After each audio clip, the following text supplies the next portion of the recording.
That doesn't make a lick of sense.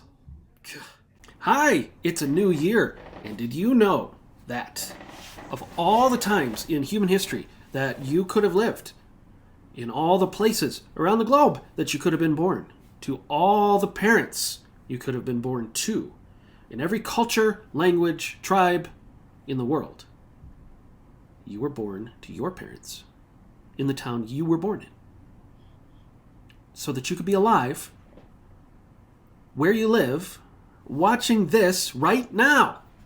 Wow! That's a lot of variables that came together to make this moment happen right now. And one of the things that's phenomenal about that is the odds that our lives would intersect when you consider the 8 billion people alive today, let alone all the humans that have come before.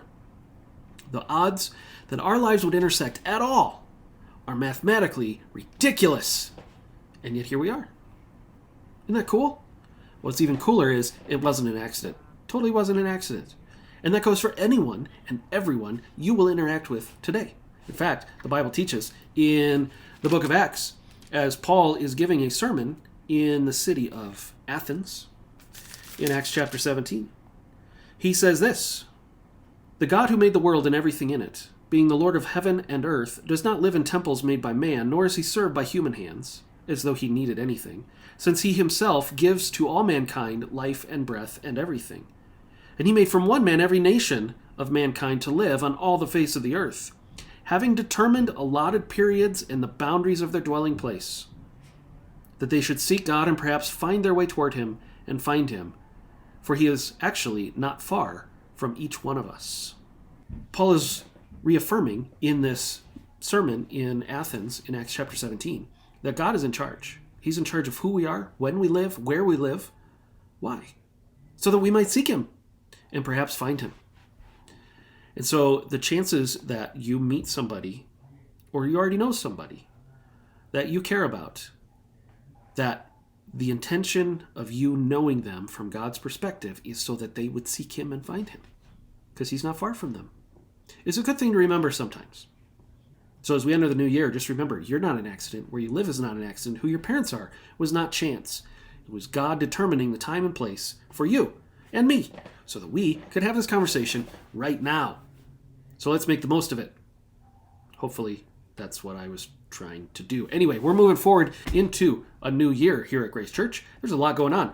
And the one thing you're not going to want to miss is what our elders taught last Sunday. So if you have not had a chance to see it, you should go totally to our church YouTube page and click on the service for January 1st, 2023, because our elders did a phenomenal job of presenting the strategy for the mission of our church. And you totally are going to want to see that. Or check out the website, gracelongmont.org, if you just want to listen to the audio of that. That should be up any minute now.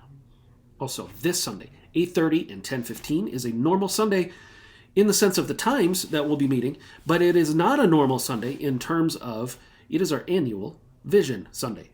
The message that I will be delivering will have a lot to do about the victories in 22 that God brought to bear here in our church, and who we are as a church, why we're going to do what we do, how we do it moving forward, and really what is coming next. What is the vision for 2023 that we want to focus in on? And I'm excited to bring that to you with a lot of really cool statistics about how God has been faithful to this church in the last 12 months. The Sunday after that, which is the 15th, is going to be another unique Sunday in that it is going to be our Super Sunday for the month of January. It is going to be a mission-focused Sunday. It'll be a mission Sunday, which means what? I'll tell you. 8:30, instead of a worship service, we're going to have a breakfast where the missions team is providing some tamales and breakfast burritos as they present their short-term mission trips that are coming this year as a way to fundraise for them, as well as keep us all in the know. And then the service will start at 10:15 for everybody, including Grace Latino, and we will be together for a celebration of global work. We will have a bilingual missionary that we support here to deliver some message thoughts for us, and Ali and I will be up there as well with Eileen. Everybody loves when that happens. We will have a global focus on the 15th. Breakfast at 8:30, service at 10:15. Make the time, come be a part of that. There will be baptisms as well. If you would like to be baptized, please let us know. ahead of time so we can work that out with you. It will also be our communion week for the month of January. So it's going to be a really fun big day, the 15th. Then, on the 22nd, that Sunday, we will be kicking off our regular services that will lead us through the rest of winter and early spring through the book of Daniel. So you'll want to be a part of that as well. Keep your eye on your Friday email for those details. Keep your eye on this YouTube page for more of these types of updates in my Tuesday breakdowns, which are available on, you guessed it, Tuesday. Until next time, I am Jeff, and you are you, and God is God, and He is in control of who you know and why you know them.